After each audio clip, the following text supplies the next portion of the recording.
Halo warga intelektual sekalian. Wow, wow, wow, wow, wow. Gila banget. Ternyata prediksi saya tepat, guys. Ternyata feeling saya tepat dan berita ini tidak disukai oleh warga Konoha. Kalau berita ini didengar oleh warga Konoha, maka warga Konoha akan kejang-kejang kelonjotan berjamaah.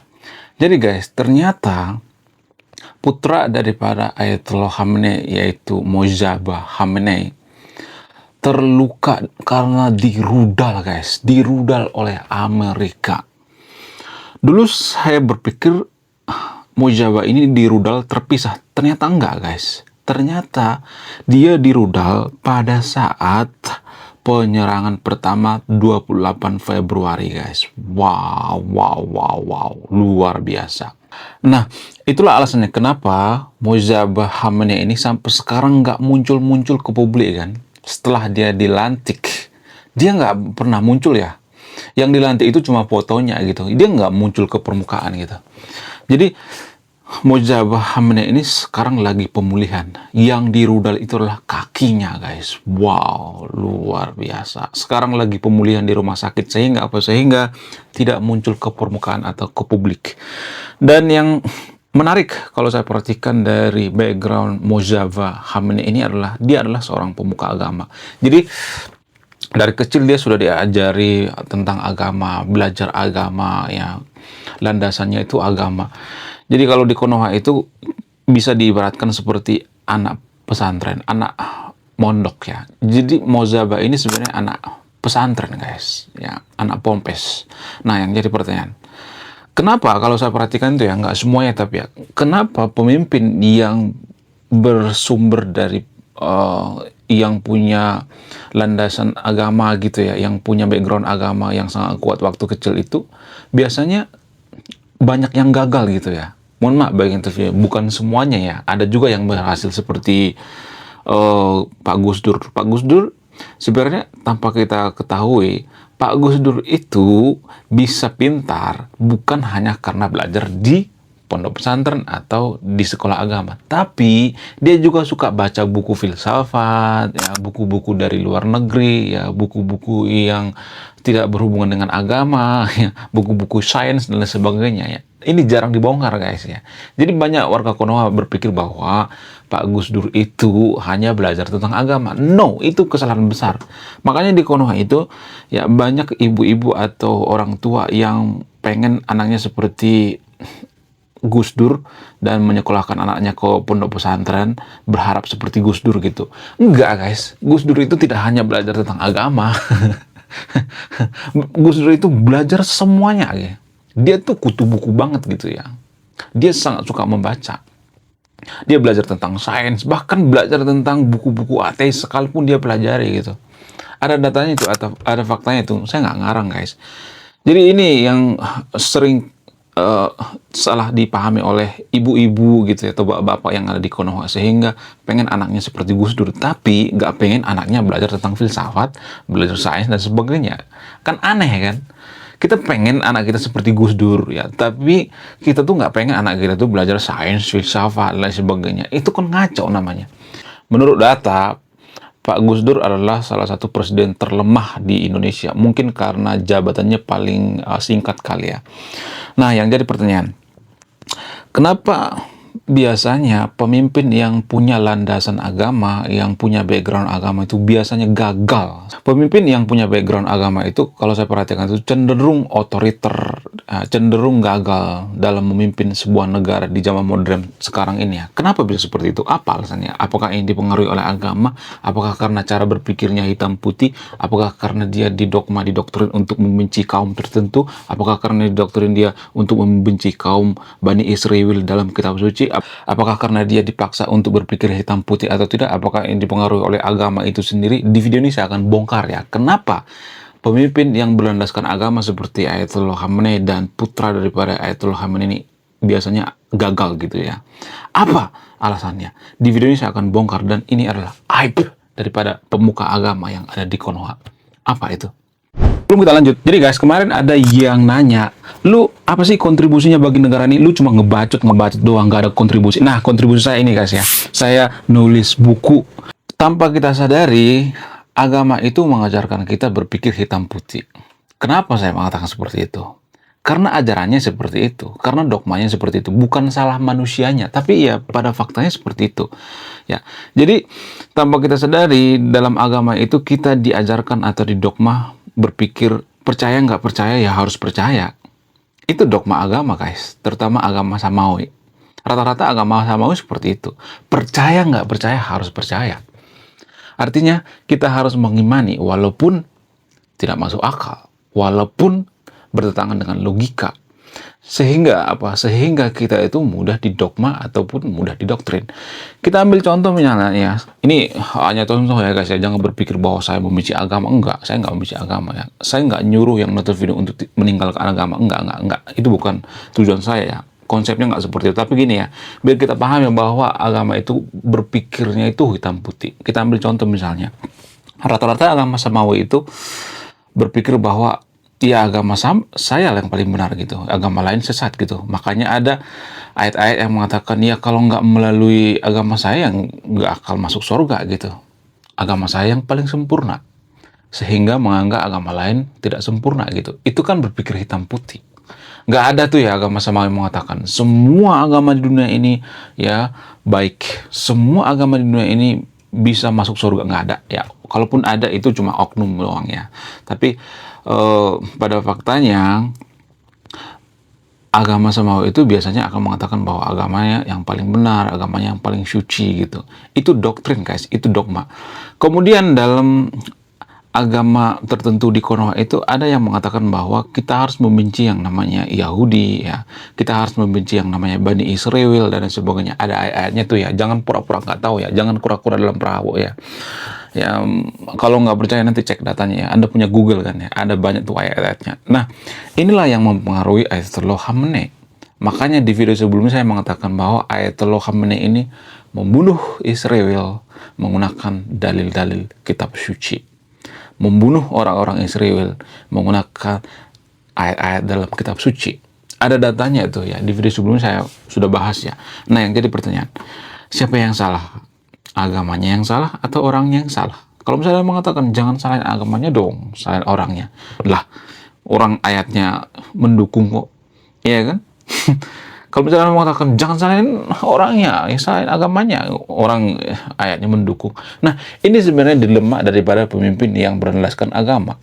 Jadi sekeliling daripada Ayatollah Khamenei ataupun putra daripada Ayatollah Khamenei punya prinsip bahwa ya Israel itu jahat, ya Bani Israel itu harus dimusnahkan. Makanya Iran itu membiayai seperti Hizbullah, Hama dan lain sebagainya.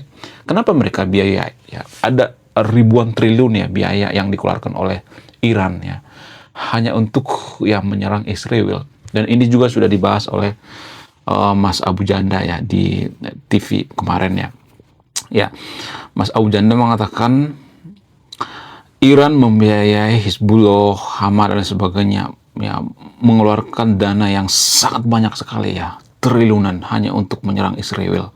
Nah, yang jadi pertanyaan, kenapa mereka julid dengan Israel? Apa alasannya? Ya jawabannya karena ada dalil-dalil di kitab suci. Mereka harus menjalankan dalil-dalil itu. Jadi dalil-dalil yang ada di kitab suci ini semacam dilema. Bayangkan lu jadi pemimpin Iran, lu jadi Mojtaba Khamenei misalnya, lu jadi Ayatollah Khamenei, lalu sekeliling lu itu ya mereka hafal kitab suci, mereka patuh terhadap ayat-ayat kitab suci. Ya, lalu kalau misalnya saya mengatakan saya misalnya Mojtaba Khamenei, saya mengatakan kayaknya kita salah deh. Kayaknya kita harus temenan sama Israel deh. Ya, kita temenan sama Amerika deh ya. Karena itu kan pada saat zaman dulu konteksnya. Ya, kalau kita membenci Israel terus, kita kan nggak enak ya. Kita diserang terus, ya dibombardir terus, kita membenci terus. Ya, saya nggak mau membenci negara lain. Lebih baik kita berdamai. Maka gue akan dibunuh.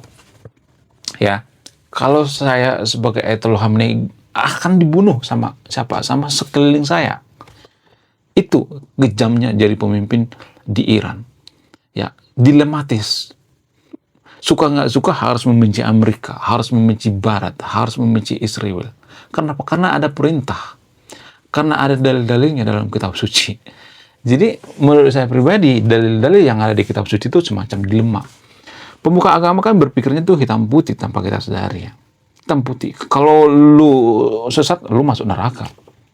Ya, kalau lu beriman, lu masuk surga. Hitam putih. Jika ada warna yang lain gitu. Kalau kita bandingkan misalnya nih ya dengan cara berpikir kritis, misalnya ada seseorang yang berpikir kritis, ya belum tentu kalau misalnya kita berbeda pendapat, ya jangan disesatin dong ya, masa kita masuk neraka ya. Jadi orang yang punya landasan agama itu biasanya berpikirnya hitam putih ya, kekanak-kanakan. Mohon maaf bagi yang video, nggak semuanya, tapi ya saya nggak semuanya saya mengatakan bahwa semua pemuka agama seperti itu, nggak. Ada juga yang berpikir baik seperti Gus Dur ya, seperti tes tes tes tes tes tes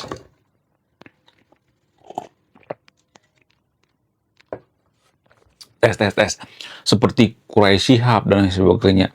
Karena apa? Karena mereka tidak hanya belajar agama, mereka belajar yang lainnya juga gitu, sains ya, kemudian filsafat dan sebagainya. Makanya berulang-ulang saya katakan, anak kecil itu nggak boleh dikasih pelajaran agama. Bukan berarti saya anti agama, jangan berpikir saya anti agama. Karena apa? Karena berdasarkan sudut pandang negara maju. Di negara maju itu nggak dikasih agama, guys. Kenapa? Kalau anak kecil dikasih agama, maka dia akan malas belajar sains, ya, malas belajar tentang ilmu pengetahuan lainnya. Kenapa? Karena dia menganggap bahwa agama itulah kebenaran. Ya, ujung-ujungnya kita akan mati, ujung-ujungnya kita akan ke surga. Ya, ngapain belajar sains, ngapain belajar teknologi?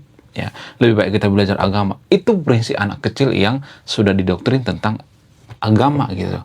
Agama itu kan mengajarkan kita bahwa kita lah yang paling benar, kita yang paling suci gitu. Jadi kalau ada anak kecil dari kecil sudah didoktrin seperti itu ya, oh kita yang paling benar, kita yang paling suci, agama lain sesat, maka dia akan belajar agama terus ya, walaupun gedenya dia juga jadi pengangguran, nggak punya skill ya. Makanya di Konoha banyak orang yang pengangguran. Karena apa? Karena kita tuh hanya belajar menghafal kitab suci, agama-agama, tapi gedenya kita nggak mungkin jadi pemuka agama kan ya. Bayangkan lulusan pesantren itu ada puluhan juta gitu ya, ya per tahun ada jutaan gitu ya. Mereka punya skill? Enggak.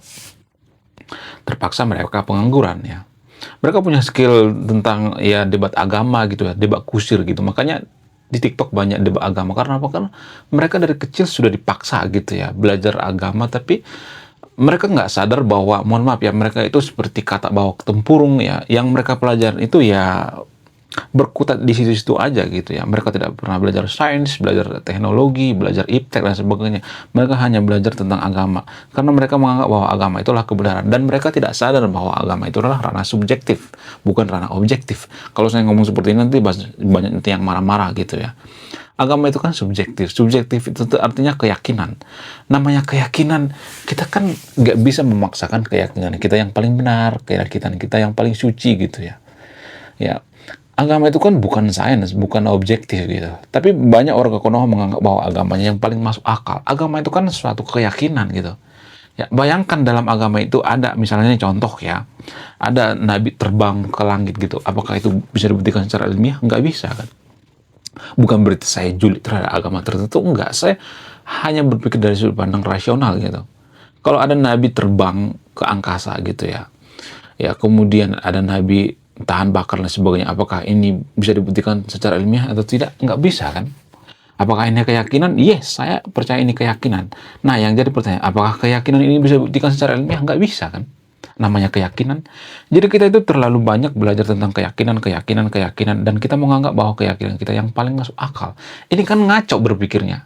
Susah saya menjelaskan ini sama warga Konoha. Kita menganggap bahwa agama itu adalah keyakinan ya. Ya, kita sadar bahwa agama itu keyakinan. Tapi kenapa kita menganggap bahwa keyakinan itu sesuatu yang masuk akal? Namanya keyakinan. Keyakinan itu kan nggak perlu bukti.